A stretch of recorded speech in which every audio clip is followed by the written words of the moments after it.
UKలో 1 year masters. No IELTS required up to 5 years visa. High visa success rate. మరి ఈ రోజు మన hit TV స్టూడియోలో స్పెషల్ గెస్ట్ బీఆర్ఎస్ కార్యకర్త పావని గౌడ్ గారు ఉన్నారు. ఇప్పుడు జరుగుతున్న మన తెలంగాణ రాష్ట్రంలో ముఖ్యంగా హైదరాబాద్ నగరంలో కొన్ని టాపిక్స్ అయితే చాలా హల్చల్ అవుతున్నాయి. అదేవిధంగా సంచలనాలు కూడా రేపుతున్నాయని చెప్పుకోవచ్చు.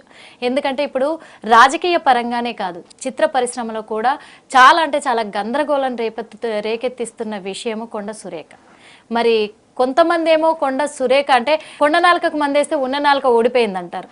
గా లెక్క తిరగనైతే మరి కొండ సురేఖ చేస్తుందని కూడా అంటున్నారు. మరి కొంతమంది ఏమో అంటే ఇప్పుడు కాంగ్రెస్ వాళ్ళేమో లేదు, కొండ సురేఖ చేసిన వ్యాఖ్యలు అయితే కరెక్ట్ అవి అని చెప్పేసి సమర్థిస్తున్నారు. ఇవి ఎంతవరకు కరెక్ట్, ఎంతవరకు వాస్తవము, ఎంతవరకు అవాస్తవము అనే విషయాలు. అదే కాకుండా ఇప్పుడు హైడ్రా పైన కూడా కొన్ని చాలా టాపిక్స్ జరుగుతూనే ఉన్నాయి. ఆ హైడ్రా వల్ల అందరూ అతలాకుతలం అవుతున్నారు. పేదవాళ్ళు అయితే చాలా మంది ఇలాంటి వ్యాఖ్యలు ఎలాంటివి చేస్తున్నారంటే రేవంత్ రెడ్డి పాలన మాకొద్దు అని అంటున్నారు. ముఖ్యంగా ఎందుకంటే పేదల మీద పడ్డాడు, పేదల ఇండ్లు కూల్చేస్తున్నాడు, పేదల కడుపులు కొడుతున్నాడు, మమ్మల్ని రోడ్ల పాలు చేస్తున్నాడు. ఇలాంటి ప్రభుత్వం మాకు అవసరమా, ఇలాంటి నాయకుడు మాకు అవసరమా అని కూడా చాలామంది ఆందోళన వ్యక్తం చేస్తూనే ఉన్నారు. ఇప్పుడు కొత్తగా చూసుకున్నట్లయితే దసరా ఉత్సవాలు. మనకి దసరా ఉత్సవాలు అంటే తెలంగాణ పండగలకు నాంది అని కూడా చెప్పుకోవచ్చు. మరి అలాంటి బతుకమ్మ ఇప్పుడు దసరాకు ముందు 9 రోజులు బతుకమ్మ నవరాత్రులు జరుగుతాయి. బతుకమ్మ పండగ అంటే ఆడపిల్లల పండగ. అది అందరికీ కూడా ఆడపిల్లలకు గత ప్రభుత్వం అయితే మరి దసరాకి బతుకమ్మ చీరలని పంచేవాళ్ళు. కానీ ఇప్పుడు కాంగ్రెస్ ప్రభుత్వము చీరలు వద్దు, మేము డబ్బులు ఇస్తాము అనే ఇదిలో కూడా నడుస్తున్నాయి. ఈ టాపిక్స్ అన్నిటిపైన కూడా అన్ని వివరాలు కూడా క్లుప్తంగా మనం అడిగి తెలుసుకోవడానికి మరి పావని గౌడ్ గారు మన ఎదురుగానే ఉన్నారు. నమస్తే. నమస్తే. ఎలా ఉన్నారు? బాగున్నా, మీరు ఎలా ఉన్నారు? చాలా చక్కగా ఉన్నాను. ఎందుకంటే ఒక విషయం ముందుగా హార్టీ కంగ్రాచులేషన్స్ అని చెప్పుకోవచ్చు హార్ట్ఫుల్గా. ఎందుకు చెప్తున్నామంటే చాలా మంది కూడా తెలంగాణ రాష్ట్రం మొత్తంలో కూడా, తెలంగాణ రాష్ట్రమే కాదు ఇప్పుడు ఏపీలో కూడా ఒక టాక్ వచ్చింది. ఏమని వచ్చిందంటే గత ప్రభుత్వం ఉన్నప్పుడు ప్రజలు చాలా హ్యాపీగా ఉన్నారు, కానీ ఇప్పుడైతే చాలా గందరగోళంలో పడిపోయారు అంటున్నారు. ఆ విషయంలో బీఆర్ఎస్ చాలా గ్రేట్ అని కూడా చెప్తున్నారు. అందుకు నేను కంగ్రాచులేషన్స్ చెప్పాను. థ్యాంక్ యూ సో మచ్ చెప్పాను. మరి ఇప్పుడు జరుగుతున్న ఈ విషయాల్లో రీసెంట్గా 2 రోజుల క్రితము మరి కొండా సురేఖ అయితే చాలా కేటీఆర్ గారి మీద దారుణమైన వ్యాఖ్యలు చేసిందని మేము కూడా చెప్తున్నాము. ఎందుకంటే ఒక మీడియా మనుషులమనే కాదు, ఇది వ్యక్తిగతానికి సంబంధించిన విషయం, మీడియాలకు సంబంధించింది కాదు, పొలిటికల్గా సంబంధించింది కాదు. వ్యక్తిగతంగా అలాంటి ఆరోపణలు చెయ్యడము అనేది కరెక్ట్ కాదు అని అనుకొని అడుగుతున్నాము. మరి ఇలాంటి సందర్భంలో తను ఒక సినిమా పరిశ్రమకు సంబంధించిన ఆడపిల్లలకు సంబంధించిన వ్యాఖ్యలు కేటీఆర్ గారి పైన చేయడం మీకు ఎంతవరకు ఇది అనిపించింది? అసలు ముందుగా హిట్ టీవీ ప్రేక్షకులందరికీ నమస్కారాలు. మీరు అడిగిన క్వశ్చన్ చాలా మంచిది. ఎందుకు అడుగుతున్నారంటే మహిళలు, అది సినీ ఇండస్ట్రీ కానివ్వండి, ఏ ఇండస్ట్రీ కానివ్వండి, ఉద్యోగం చేస్తున్న మహిళ కానివ్వండి, గృహిణి కానివ్వండి, గుట్టు చప్పుడు కాకుండా సంసారాలను చేసుకుంటాము. అవును, భారతీయ సంస్కృతి సాంప్రదాయాలకు పెట్టింది పేరు. ఇప్పుడు ఏంటంటే ఈ రాజకీయాలు, ఒక బురద రాజకీయాలను తీసుకొచ్చి రేవంత్ రెడ్డి వచ్చిన తర్వాత, కాంగ్రెస్ ప్రభుత్వం అధికారంలోకి వచ్చిన తర్వాత వ్యక్తిగత విమర్శలనే ఎజెండాగా పెట్టుకొని పాలన చేస్తున్నాడు. ముందేం చెప్పిండు? ప్రజా పాలన అన్నాడు, ప్రజల కోసమే పాలన అన్నాడు.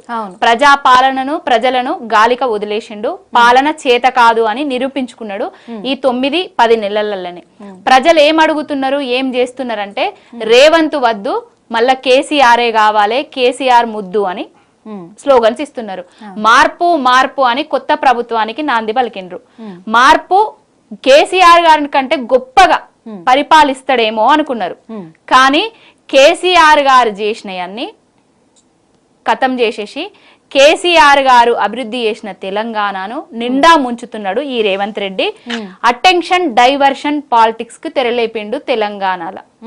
ఇంకొకటి కొండా సురేఖ కాదామే, గుండా సురేఖ అని చెప్పొచ్చు. గుండా సురేఖ అని చెప్పొచ్చు. అమ్మ తల్లి, నీకు ఆడబిడ్డ ఉన్నది, మనమరాలు ఉన్నది. ఏ ఆడబిడ్డ అయినా నీ ఆడబిడ్డగానే చూసుకోవాలి నువ్వు. ఎందుకంటే తెలంగాణ మంత్రివి, తెలంగాణ ఆడబిడ్డలే కాదు దేశం మొత్తం నువ్వేం మాట్లాడుతావు అని ఎదురు చూస్తారు. మంత్రి అంటే ఒక సంస్కారవంతమైన భాషను యూజ్ చేసి ఎదుటి వారి గురించి మాట్లాడేటప్పుడు కొంచెం సభ్యత సంస్కారంగా మాట్లాడాలి. ఇప్పుడు నాగ చైతన్యకును సమంతకు విడాకులు కావడానికి కారణము కేటీఆర్ అని వ్యాఖ్యలు చేసింది. నాగ చైతన్య సమంత విడాకుల నోటీసుల మీద గిట్లా కాగితాల మీద గిట్లా కేటీఆర్ చేయబట్టే విడిపోయినరని ఏమన్నా రుజువులు ఉన్నాయా? రాసుందా? ఎందుకు ఈ గాలి మాటలు? ఎందుకు ఈ నీళ్ళల్లో దెబ్బేసే మాటలు? ఎందుకంటే కేటీఆర్ కున్న ఇమేజ్ ని చూసుకుంటే అంటే ఇక్కడ కొండ సురేఖ ఒక మాట అంటుంది. ఏమంటుందంటే పర్సనల్ గా నన్ను నా వ్యక్తిగత జీవితంలోకి ఎంటర్ అయ్యి నా వ్యక్తిగతంగా కూడా నన్ను విమర్శించారు, పోస్టులు కూడా పెట్టారు. ఒక బీజేపీ నేతకు సంబంధించిన ఆ ఫోటోలతో నా ఫోటోలు యాడ్ చేసి వైరల్ చేశారు. అది కేవలం హరీష్ రావు మరి కేటీఆర్ గారే కాబట్టి నేను వాళ్ళ మీద వాళ్ళది కూడా నేను బయట పెట్టినా అని అంటుంది. నో అది తప్పు. నువ్వు మంత్రివి, ఒక ఉన్నతమైన స్థానంలో నిలబడున్నావు, కూర్చొని ఉన్నావు. దేవుడిచ్చిన వరం అనుకోవాలి, గొప్ప వరం అనుకోవాలి. ఏంటంటే నీకు అంటే నువ్వు వేరే వాళ్ళు నీ మీద దుమ్మెత్తి పోస్తే వాళ్ళ మీద, వేరే ఆడబిడ్డ మీద నువ్వు దుమ్మెత్తి పోస్తావా? నీ చేతుల్నే ఉన్నది కదా, నీ ప్రభుత్వమే అధికారంలో ఉన్నది కదా. పోలీసులను అడగకపోయినరా ఏ అకౌంట్ల నుంచి వెళ్ళి ఈ పోస్ట్ వచ్చింది, వాళ్ళని దొరకబట్టి తగు చర్యలు తీసుకోవాలి. దానికి ఆ పోస్టుకున్న సమంతకి ఏం సంబంధం చెప్పండి? సమంతను ఎందుకు తీసుకొచ్చిండ్రు ఈ రాజకీయంలోకి? సినీ ఇండస్ట్రీకి ఆమె స్వయం శక్తితోటి, స్వయం కృషితోటి ఎదిగింది. ఎవరో తాతలు ముత్తాతలు వాళ్ళ తండ్రులు సంపాదించిన ఆస్తులు చూసుకోనో, లేకపోతే తాతలు తండ్రులు సినీ ఇండస్ట్రీలో ఉంటేనే సినీ ఇండస్ట్రీకి రాలేదు. స్వయం కృషితో ఎదిగిన నా యొక్క సినిమా నటి ఆమె మీద లేనిపోని బురద చల్లుతున్నారు. ఆమె మీదనే కాదు, కేటీఆర్ గారి మీద ఆమెను యూజ్ చేసి బురద చల్లుతున్నారు. ఆమె ఒక్కదాన్నే కాదు, రకుల్ ప్రీతి సింగ్ అనేట ఆమె మీద కూడా బురద జల్లే ప్రయత్నం చేసిండ్రు. బురద జల్లుడే గాక వీళ్ళు బురద గుంటలో కూరుకపోయిండ్రు అని ఎందుకు అంటున్నా అంటే, తెలంగాణ రాష్ట్రమే కాదు యావత్తు భారతదేశం కూడా ప్రియాంక గాంధీ కూడా అక్కినేని అమలకు ఫోన్ చేసి మాట్లాడిందనేసి మనం చూస్తూనే ఉన్నాము, వింటూనే ఉన్నాము. అంటే ఇవి ఎంత నిస్సిగ్గు వాక్యాలు చెప్పండి. ఒక మంత్రి స్థానంలో ఉండి నీకు కావాల్సినవి రావాల్సినవి మహిళలకు నీ ముఖ్యమంత్రి ఏమిస్తా అన్నాడో ఆ హామీల గురించి, ఆ పాలన గురించి, వాటి గురించి డిస్కస్ చేయాలి. నీకు మైకులు ముందట పెట్టగానే వేరే వ్యక్తిగత విషయాలలో ఏలు పెట్టి వాసన చూసడం అంత అవసరమా? ఇంకొక ఆమె ఏమో సీతక్క, ఈమె వ్యాఖ్యలను సమర్థిస్తుంది. వీళ్ళ కాంగ్రెస్ నాయకురాళ్ళందరూ సమర్థిస్తారు. ఎంతవరకు సమంజసం? మీకు బుద్ధి సిగ్గు ఏ మాత్రం ఉన్నా కూడా ఈ వ్యాఖ్యలను వెంటనే వెనుకకు తీసుకొని బేషరతుగా క్షమాపణలు చెప్పి, కాంగ్రెస్ ప్రభుత్వానికైతే చిత్తశుద్ధి ఉంటే ఆమెను వెంటనే మంత్రి పదవి నుంచి బర్తరఫ్ చేయాలి. ఇంకొకటి తీన్మార్ మల్లయ్య అనేటైనే నిన్న మొన్న నుంచి బీసీ నినాదాన్ని ఎత్తుకున్నాడు. బీసీ మహిళ కాబట్టే ఆమెను ఇబ్బంది పెడుతున్నారా నాగార్జున అని అంటున్నారు. బీసీ మహిళ అయినా, ఎస్సీ మహిళ అయినా, ఎస్టీ మహిళ అయినా, రెడ్డి మహిళ అయినా, ఏ మహిళ అయినా ఇంకొక మహిళ గురించి అలాంటి తప్పుడు వ్యాఖ్యలు చేయడం తప్పు.